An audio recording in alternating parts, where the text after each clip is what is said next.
مجددا خدمت همه خیر مقدم میگم. مرسی که واقعا ما رو همراهی کردین و در اولین رویداد راژکس لب کنار ما بودین.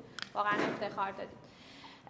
و میخوام یه چیزی که قبل این ارائه بگم اینه که فکر میکنم به اندازه کافی تو سکشن قبلی ما پیچیدگی و یه مقدار محتواهایی که شاید برامون خیلی ملموس نبود سنس کردیم.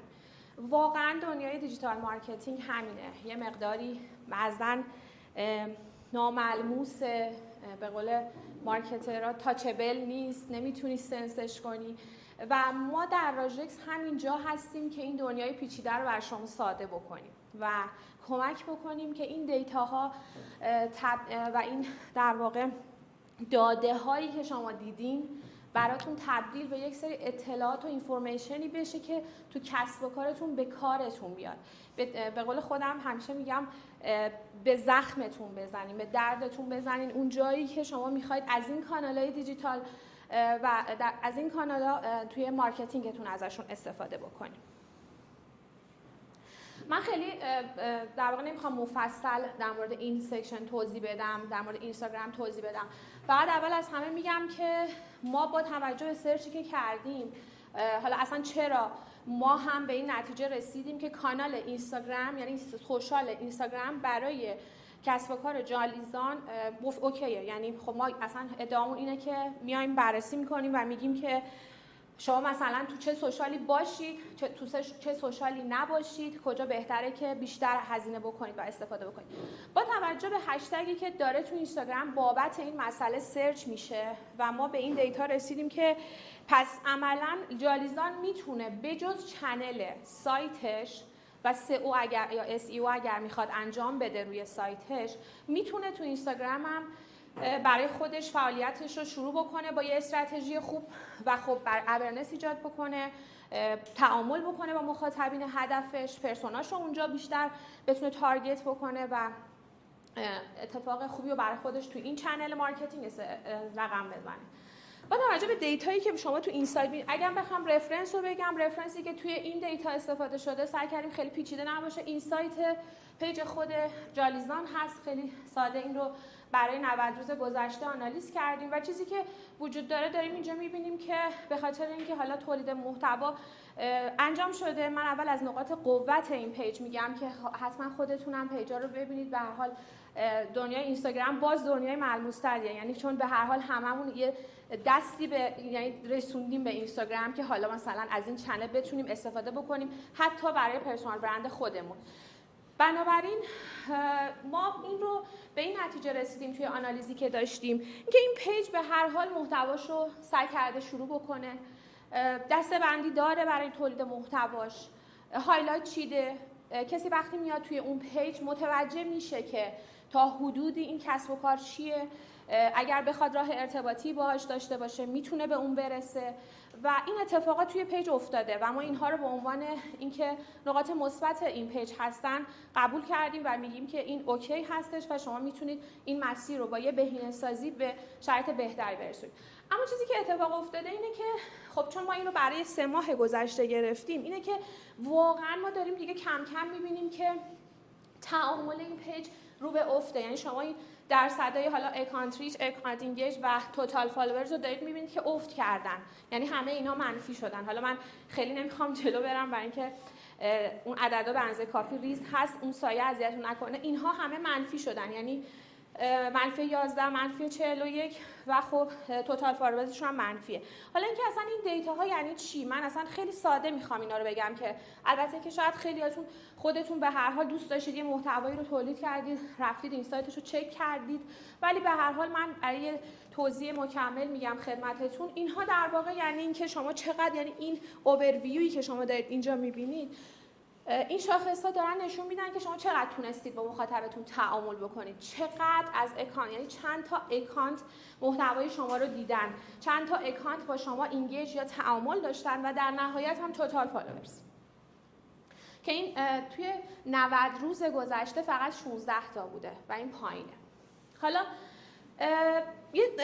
این چرا اینطور بوده، چرا در واقع ما اومدیم برای این نتیجه رسیدیم که این تعامل، یعنی به این فکر کردیم که خب چرا داره این تعامل اینطوری کم میشه. وقتی رفتیم دیتای پشتیبان رو چک کردیم، ما حالا اینجا یه سوال گذاشتیم که با هم دیگه بهش فکر کنیم، اصلا با هم فکر کنیم. اول از همه مدیران عزیز کسب و کار جالیزان و بعد از همه با هم به این فکر کنیم که آیا محتواشون کیفیتشون پایین بوده؟ خب چیزی که داریم تو پیج میبینیم اگه همتون نگاه کنید نه الزامن مخاطب هدفشون تو اینستاگرام نیست. اول صحبتم گفتم چرا هست و اصلا این هشتگ داره سرچ میشه. هشتگ کشاورزی بیش از 1 میلیون داره تو اینستاگرام سرچ میشه. پس به قول خودمون زمین بازی جالیزان اینستاگرام هم هست و میتونه اونجا تولید محتوا بکنه. اینجا من یه اینسایت در واقع یه آمار دیگه ای رو آوردم از اینسایت یکی از هستایی که جالیزان اونجا پابلیش کرده. میتونم برم اسلاید بعدی که دلیل اصلی که این اتفاق افتاده و این تعامل پایینه عدم وجود یه استراتژی محتواست. یعنی اینکه اصلا ادامه دار نبوده این مسئله. اتفاق خوبی رو داشتید رقم میزدید، داشتید ادامه میدادید، داشتید تولید محتوا میکردید، ولی از یه جایی قطع شده و البته حالا الزاماً هم این نبوده، استراتژی محتوا نداشتید. یعنی حالا من یه مقدار کوچیک در مورد استراتژی محتوایی و ضرورت اون داشتن اون در تولید محتوا در شبکه‌های اجتماعی صحبت میکنم.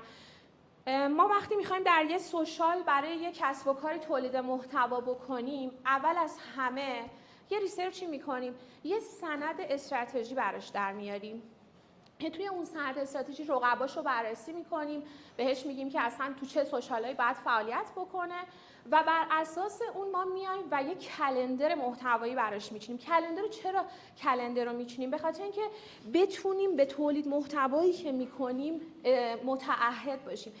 همه ماها که تو اینستاگرام فعالیت کردیم یا تو هر سوشالی فعالیت کردیم حتما 2 تا مسئله رو میدونیم. سوشال استمرار رو دوست داره که شما متعهد باشین به اون استمراری که باید در تولید محتواتون داشته باشید. این که مثلا من یه پستی رو ایجاد بکنم یا یه ویدیویی رو ایجاد بکنم و خب این اتفاق رو رقم بزنم بعد دیگه دوباره مثلا 3 ماه محتوا تولید نکنم، این خوب نیست. اون استمراره خیلی مهم هستش و چیزی که ما داریم در سوشال و اینستاگرام جالیزان میبینیم همین مسئله است و این تولید محتوای مستمر رو ما در پیج داریم نمیبینیم و خب این فاصله‌ای که بین پست گذاریاتون هست این تعامل پایین رو ایجاد کرده و الا داشتیم مسیر رو خوب میرفتیم. و در نهایت یه چیزی که خب هممون میدونیم و امروز هم اتفاقا ما یه رویداد خیلی خوب بودیم و در مورد این مبحث صحبت شد، ویدیو مارکتینگه و اصلا بحث ویدیوه. چون همه ما میدونیم که اینستاگرام، هممون دیگه حداقل شنیدیم که اینستاگرام باید بیشتر ریلز استفاده کنی، بیشتر محتوای ویدیویی استفاده بکنی.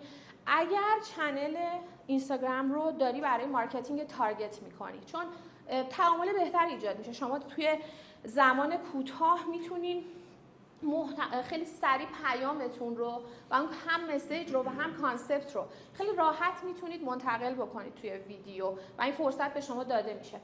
ما ویدیو کم داریم در پیج جالیزان و فکر می‌کنم یه دونه است که اون آخر پینش کردیم و این باعث شده که خب این خیلی هم محتوای خوبی هست. حتی تو استوریاتون هم شما موشن دارین، توی هایلایتاتون موشن داریم و اون موشن‌های خوبی بودن و میشد اون همون در واقع فرمون رو ادامه بدیم و اتفاق خوب بهتری رو برای خودمون رقم می‌زدیم. و این حالا یه اوورویو کلی بود از وضعیتی که وجود داشت.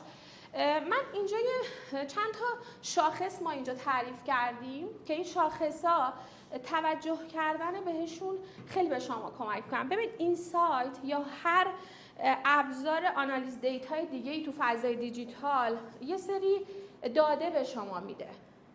این داده ها رو وقتی شما میاین ازشون استفاده میکنین و تبدیلشون میکنین به اطلاعات، به اینفورمیشن، به یه سری مفاهیمی که اینها رو میتونید بیارید تو کسب و کارتون. واقعا بعضی وقتا همین مسائل ریز داره به شما کمک میکنه و این بهینه‌سازی همینا بعضی وقتا واقعا عدد جابجا میکنه و ما میبینیم که چه اثرات بزرگی رو میتونه داشته باشه.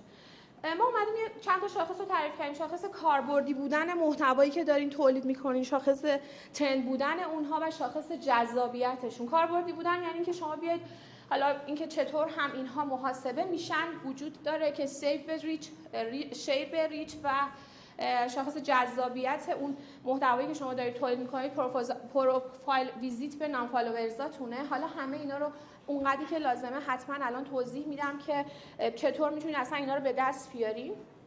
اونم این که این شاخص ها رو اگر در بیاریم بهتون کمک میکنه. مثلا شاخص کاربردی بودن یعنی اینکه شما محتوایی که دارین تولید میکنین واقعا دارین اون محتوایی رو تولید میکنین که مخاطب شما داره تو اینستاگرام دنبالش میگرده یا نه، یعنی مثلا اون محتوا داره برای مخاطبتون کار میکنه یا نه.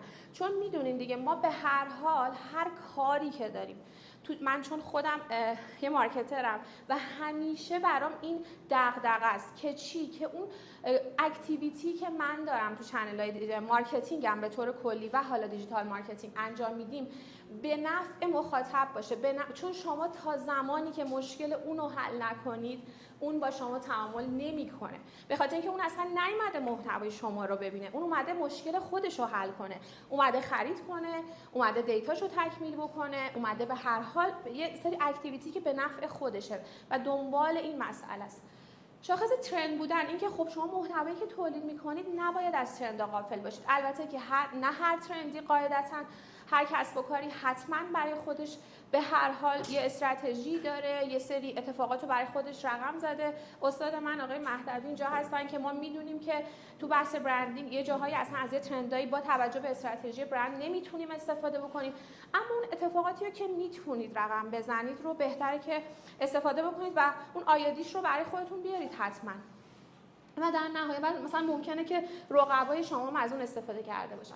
و شاخص جذابیت این که اصلا اون محتوای چقدر جذابه، چقدر تونستید جذب بکنید. چون به هر حال تو چنل‌های مارکتینگ اگر بخوایم، من اینجا فقط یه فلش بک کوچیک میزنم به بحث نقشه سفر مشتری. حالا نمیدونم کدوم از عزیزان تو بحث مفاهیم مارکتینگ در واقع به نقشه سفر مشتری و اون کاستمر جرنی توجه میکنن تو کسب و کارشون. ما باید حتما ببینیم ما اصلا داریم تو این چنل فعالیت میکنیم و اون اتفاقاتی که یه مخاطب وقتی میاد توی این چنل باید براش رقم بزنیم. مخاطب باید اول اینجا بیاد ببینه محتوای شما رو، با شما تعامل بکنه، داره تو مرحله اورنسه، داره اینکه در واقع تو مرحله ارزیابیه، داره ارزیابی میکنه که من مثلا میگم به کسب و کار جالیزان اعتماد بعد از اورنس، بعد از اینکه یه آگاهی از برند شما ایجاد شده، اینکه من اعتماد بکنم یا